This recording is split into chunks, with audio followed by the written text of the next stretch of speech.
nuts. So have my little robe. I'll put it on my lap. And I also want to say, I always do this with wet hair because I'm so excited to do these that when I get out of the shower, I'm just put on clothes and I'm like, do it now. So that's why hair is always kind of soppy. And I feel like it adds to my like little authentic vibe of who cares, you know what I'm saying? Let's do this. First, we'll take off my fun little robe. I'm gonna perch it on my lap. So here's this. You have a lot of required reading, my girl. So let's yeah. Okay. So I love reading. I love reading. It feels so empowering and wonderful, and it's exciting, and I feel like it's the most healthy form of escapism. And then when it's not healthy, it's not like drugged out and unconscious for days, you know what I mean? Like this escapism is kind of great. So these aren't in any order, but I was like, what would be my like feral girl, like girly reads? What is this aesthetic look like in terms of books? And oh my gosh, I actually started reorganizing my bookshelf over there because I want to organize my books by feeling like the energy that they give me, like the vibe that's in them. And so a lot of these have similar vibes that make me feel that little like mysterious, does whatever she wants, crazy, embodied, like we're taking that word back, crazy. Not like she's gonna be like she crazy, you know what I'm saying? Embodied, whole souled kind of thing. Let's just start on the top. I think this one's an obvious first one. Untamed by Glennon Doyle. This is beautiful. Every analogy in here, you don't have to be queer to read it. You have to be nothing to be here. You just have to be interested in expanding yourself and allowing yourself to be whatever is best and whatever you're supposed to be. That's why we're here, because I don't know what your high self looks like. You don't know what mine looks like. We are just here doing our best. And so this book was literally incredible. It was incredible. I don't care. I think it was amazing. I actually read it like poetry. Sometimes I'll just be like, what we got today, my girl Glennon? And I'm like, it's just, may we lay more elegant ideas around our children's necks. That is poetry. What?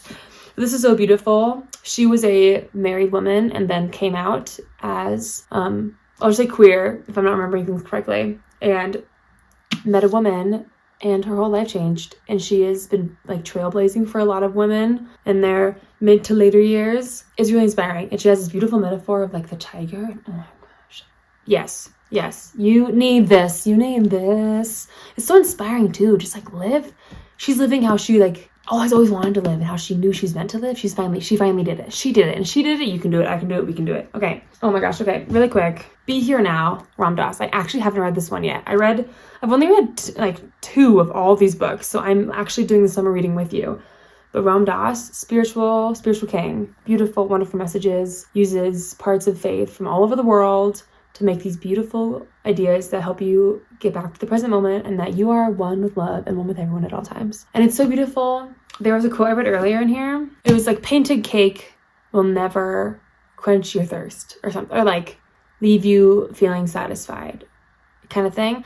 The idea, your real satiation, your real hunger is for the things of the divine and the truth of all existence. And then like food is like a secondary form of nourishment. That this is what you actually hunger for. Not this, but like this. You know what I'm saying? And this to me feels part of it, because when you're connected with source and you're like at one and feeling whole and good, people don't threaten you. You ain't mean. You kind. You do what you want. You aren't offended by things. It's beautiful. Everything feels whole and wonderful. And it allows you to see things clearly and take steps towards your life in alignment with whatever you're supposed to do.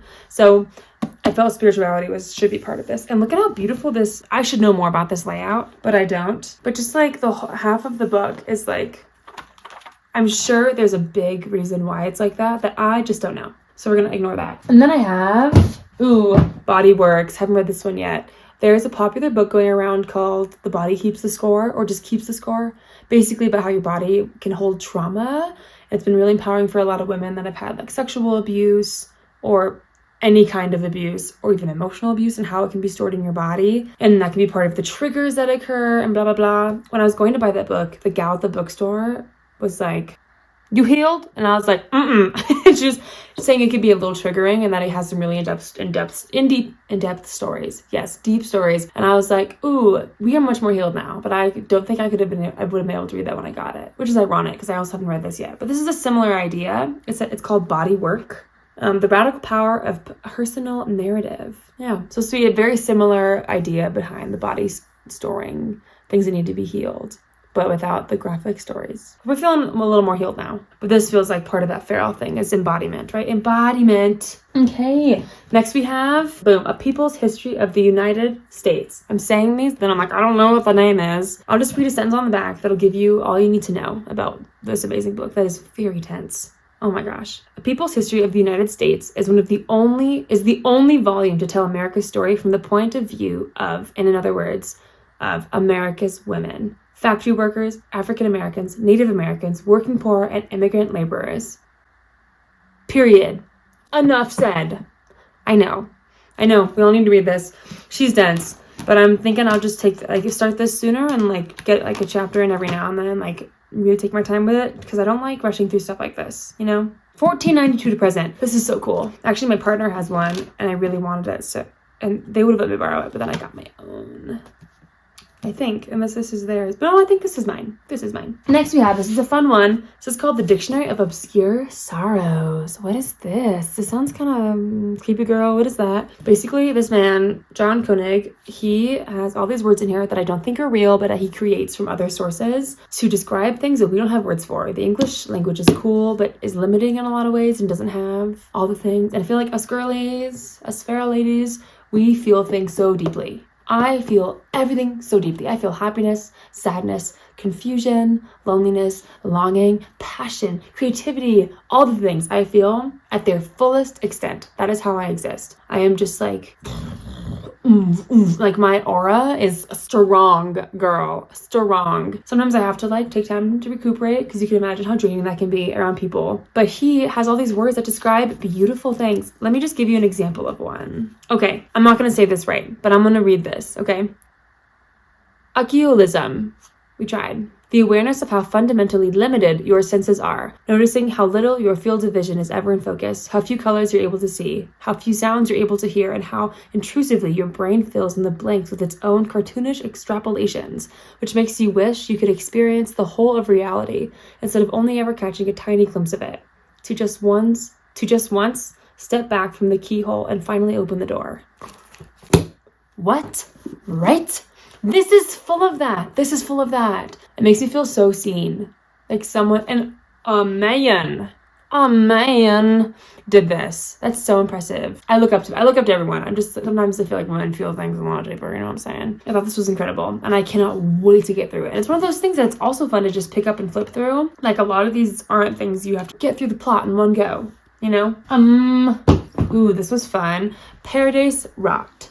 Jenny Haval. A lot of you have probably seen the book or heard of the book Girls Against God, another book by Jenny Haval. She's an artist, a musician, I'm pretty sure. She does a lot. But she writes that kind of stuff that will push you, stuff that will make you scared and feel uncomfortable and supposed to disturb you and question things, but it's all a metaphor for femininity, feminism, all these things. Let me just read, it's a very short little blurb. Let me just read part of this so you can get an idea of what I mean. Jo is in a strange new country and for university and having a more particular time than most. In a house with no walls, shared with a woman who has no boundaries, she finds her strange home coming to life in unimaginable ways. Jo's sensitivity and all her senses become increasingly heightened and fraught as the lines between bodies and plants, dreaming and wakefulness blur and mesh. This debut novel from the critically acclaimed artist and musician, Jenny Haval, presents a heady and hypersensual portrayal of sexual awakening and queer desire. I was scared to buy this because I actually haven't read Girls Against God yet, because I don't think your girl is ready for that. We say that, and then I read some weird stuff, so whatever. But I've read parts of it, and it's great. It's not that bad. You can also use Goodreads to go through some reviews, people that love and hate it, and why, and that's really helpful. The themes in this are great, but it's not sexual themes don't bother me at all. It's themes of people like shitting and rubbing it on walls and stuff like that. Well, those kind of bodily fluid things don't always work. But I know there's a lot of urine in this. A lot of urine. I found one of those at some point. Yeah, it's pretty short. So if it is really troubling, it's 150 pages. But this felt like the perfect, how freaking feral does that sound, right? Anyways, I would jump on in, ladies. Make yourself feel mysterious and empowered. You can do that. You can read that weird stuff that makes you feel yeah.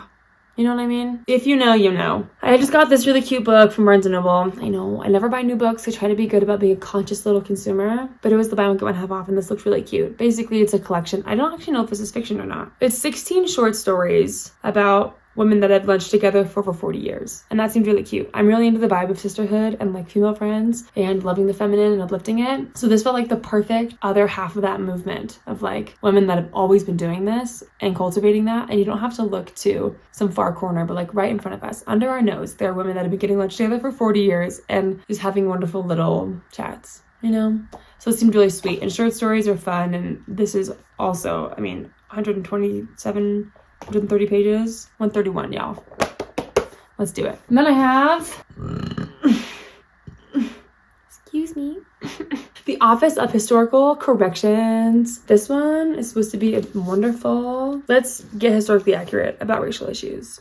You know what I'm saying? Let me read just a little blurb of this because I don't like describing the books if I haven't read them because I don't actually know what's all in here. Daniel Evans' short fiction has long inspired devotion and celebration. In the Office of Historical Corrections, she brings her blisteringly smart voice and X-ray insights to the subjects of race and U.S. history. With this novella and stories, Evans inspires how and why some people choose to confront history and others to outrun it. Doesn't that sound amazing?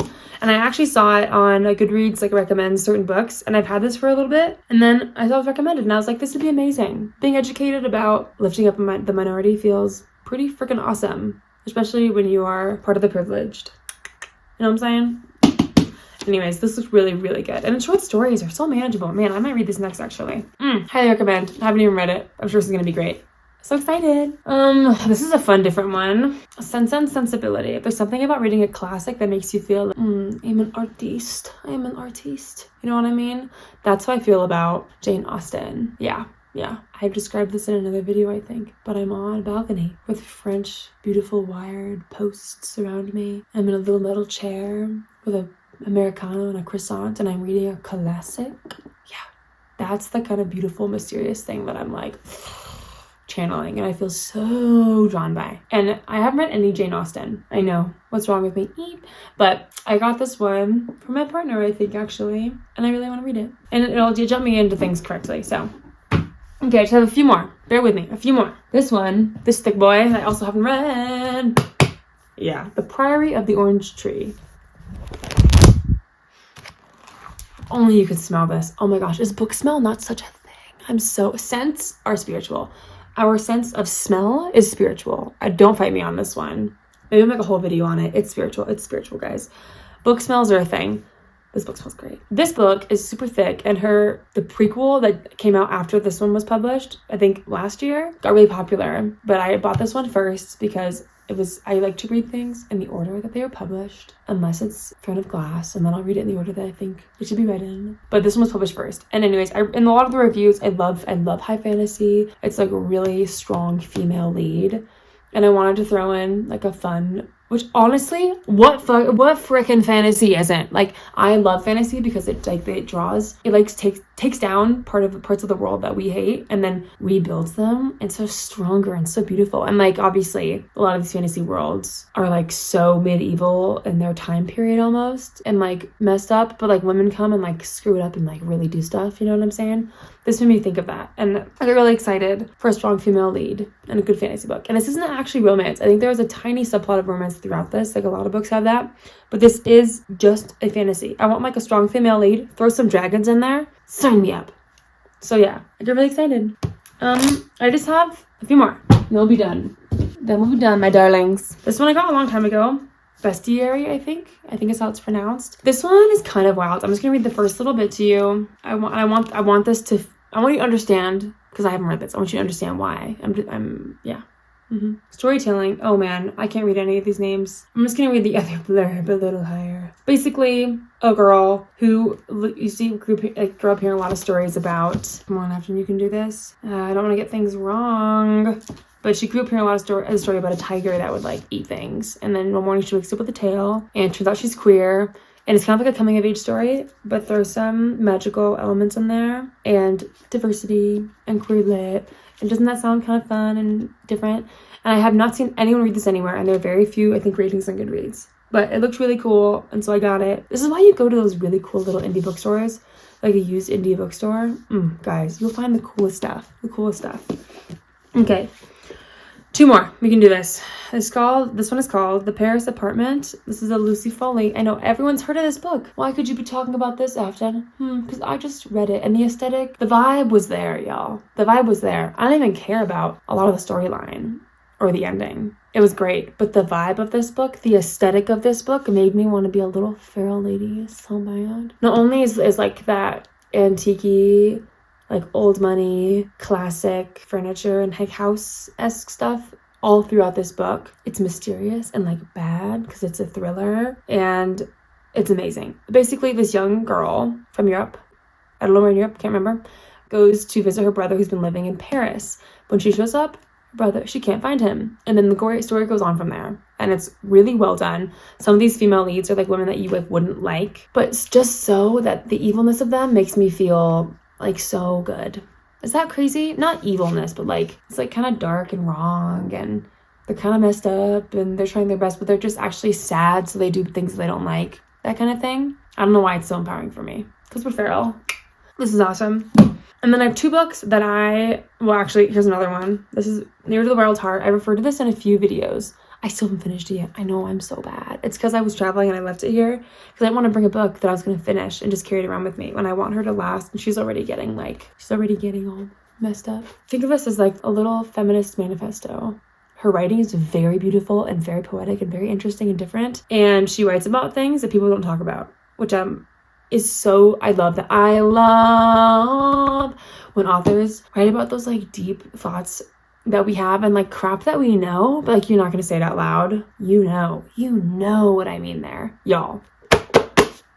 Yeah, I can't wait to finish this. Okay, then 2 books I actually don't have with me. Very different. We'll end with the less weird one. But My Year of Rest and Relaxation by Otessa something. I'll put it somewhere. That book was wild. But I loved it. I loved this grungy little vibe of this lady. Basically this like well-off girl coming from a nice family who's like blonde and thin and all these wonderful conventional things. Like gets out of college. Some bad stuff happens. She's sad. She gets a job at like an art gallery. Like she's doing well, but she's so unhappy and she wants to just sleep for a year, literally. And she thinks that that'll solve all her problems, but ends up being like this crazy.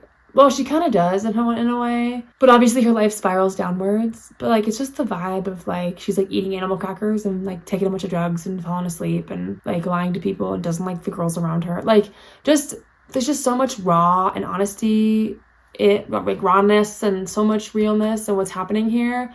And that like I've never been asleep for a year on drugs, but like parts of me can so relate to like the rotting aspect of just like where she is, and like she wakes up and she's like wearing lipstick and like clothes she doesn't remember putting on, and like I haven't been there, but a lot of us have. You know what I mean? Like this vibe of just like, wow, like this grungy, like feminine vibe, but she's never like down on herself. Like it makes you feel kind of empowered. Like she never is like, I hate myself. She just like, she kind of want to die. She's like, I just want to sleep. And I'm like, all right, girl, period. Pop off, queen. Whatever, right? I really enjoyed it. Really cool. Very weird. If you don't like that vibe or any of these, don't read it. But it gets bad reviews, but I thought it was so fun. I definitely read it again if I was needing to like force myself to like take a little chill pill and like rot. Like it is so inspiring to do that. But like do it in a healthy way, you know? Okay, another book I don't have. It's Floris Given's, her first book. Oh my gosh, I can't remember what it's called. I can see the cover. It's literally, Women Don't Owe You Pretty. Boom. This should be Feminism 101. The first book you read when you're like, what is feminism? Why is feminism? She's so cute. I mean, like, it's kind of girly pop in the way where she's like, she's a new writer. I think she's around my age, maybe a little older, a little younger than me. But she's so wonderful. She writes in such a beautiful, authentic way. She writes like I talk, I feels like, which is so relatable because that's how I write things. Anyways, it was such an empowering book. It made me feel so amazing. It educates you in little ways you don't think you're going to be educated because you like think you know everything about all these like chill feminism stuff.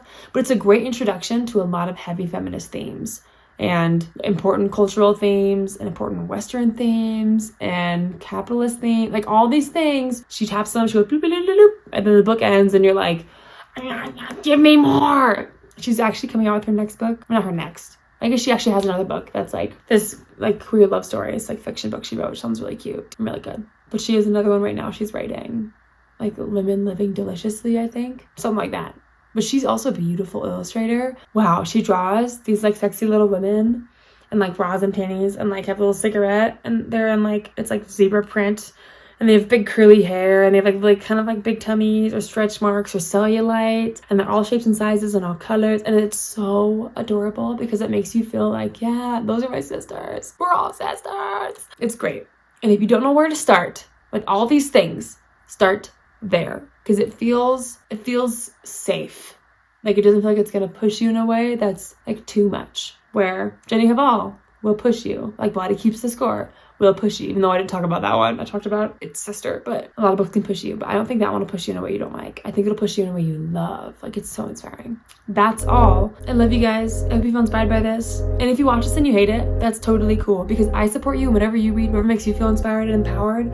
I don't even care. Like, if we're all following what we feel like as our highest alignment, highest selves, we are loving someone and something in a greater good. So, I mean, I do care, and like, don't do bad things, but we're trying to be supportive, and we're women uplifting women right now, right? That's how we get there, is by loving each other. So we gonna do that. I'm gonna peace.